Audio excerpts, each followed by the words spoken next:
The scariest ride of your life. That was the advertisement for the current haunted attraction I was going to tonight. See, I'm an adventurous guy and have a deep love for monsters, the macabre, and of course Halloween. The spooky stuff really don't scare me anymore. So you can see why the headline caught my attention. I took my best friend Sarah, another thrill seeker, and my closest friend since we were children. We found the advertisement amusing and considered it a challenge. After all, it was just another haunted train ride.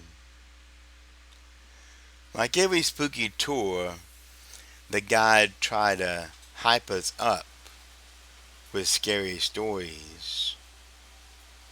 It was the same boring pitch when we entered the tunnel.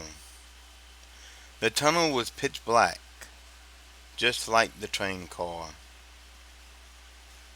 We listened to some creepy music. Nox Arcana, I believe.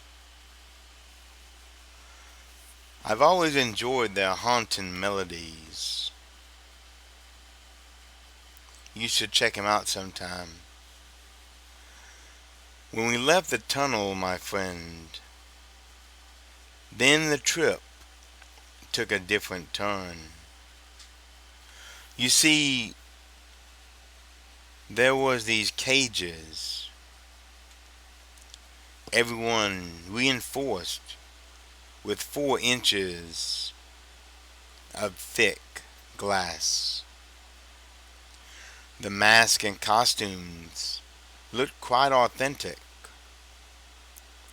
All the enclosures had a vent so we could smell the aroma inside.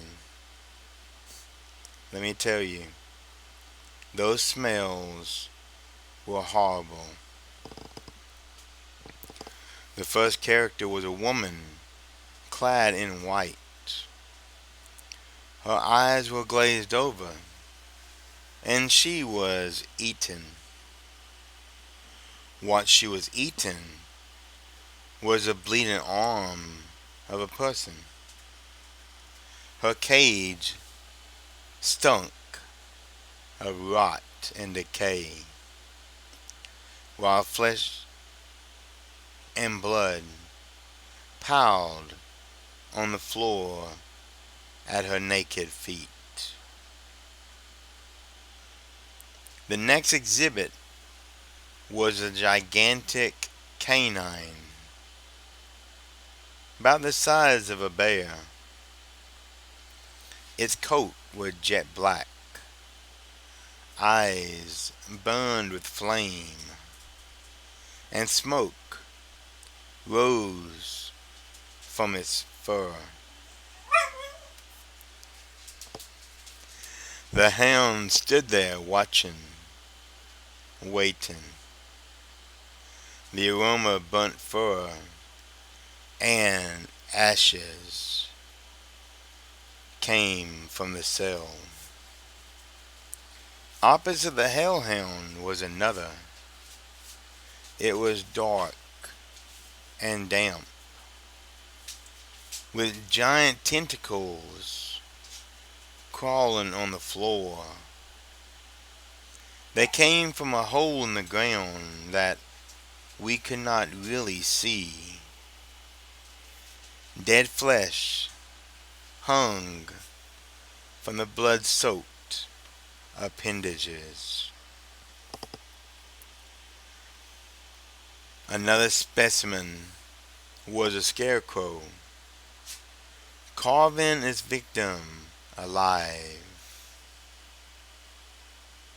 The screams and odors unnerved everyone including us, in the train. At this point, the thought crossed our minds that this might actually be authentic.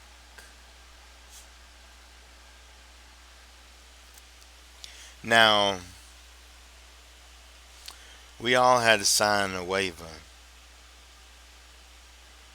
Sarah and I thought it was cute and added to the atmosphere of the haunted train ride.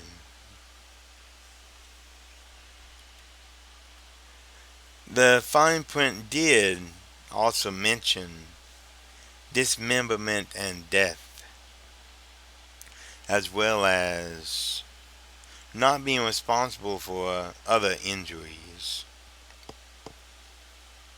We smiled at the scare tactic, but I'm not so sure now.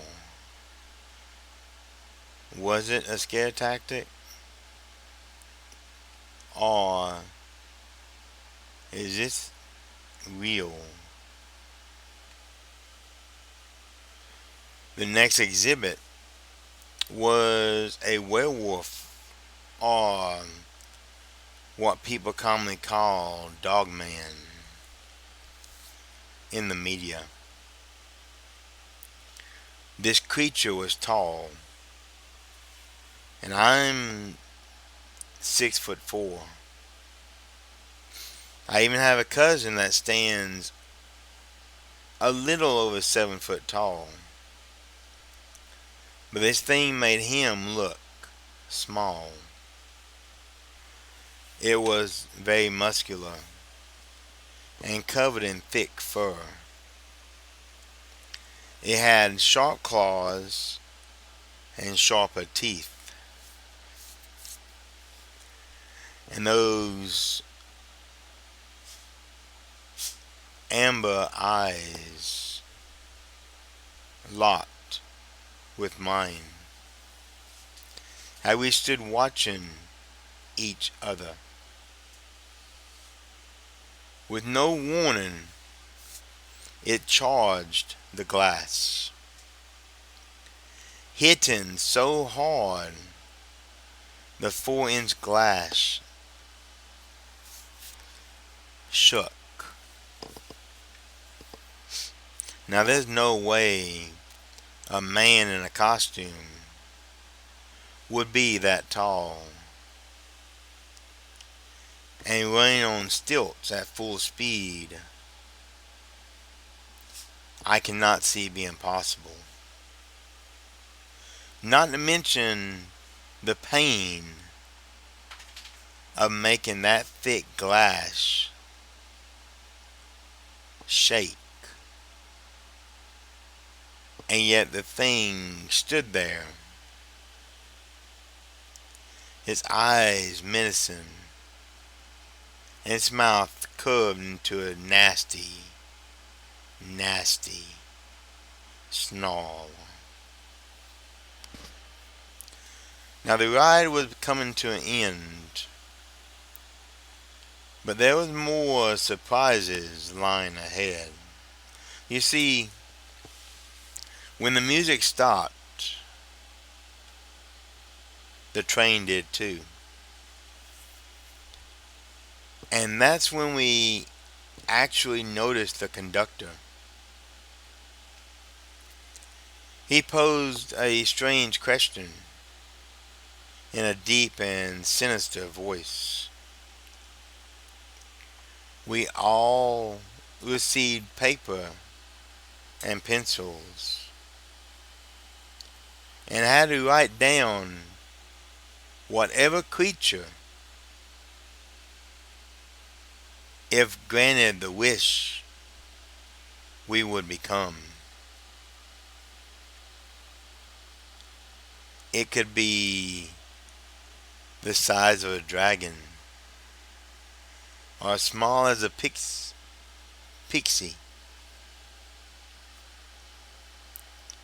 But we were not moving the train until everyone answered the question. Now this man was tall, and as I said, I'm not short.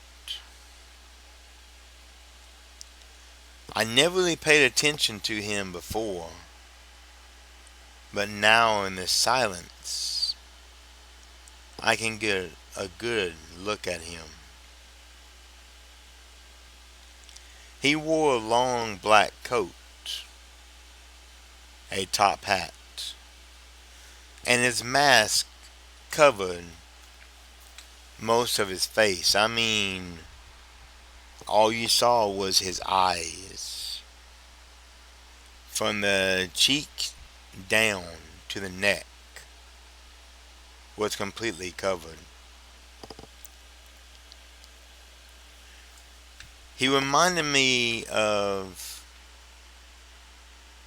an undead creature. Maybe a vampire or a ghoul.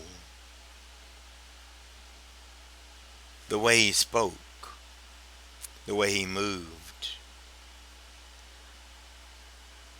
his thin arms and thin body, as if he was malnourished, and yet the way he talked and held himself, no doubt, he felt as if he had the authority to make you do whatever he wanted.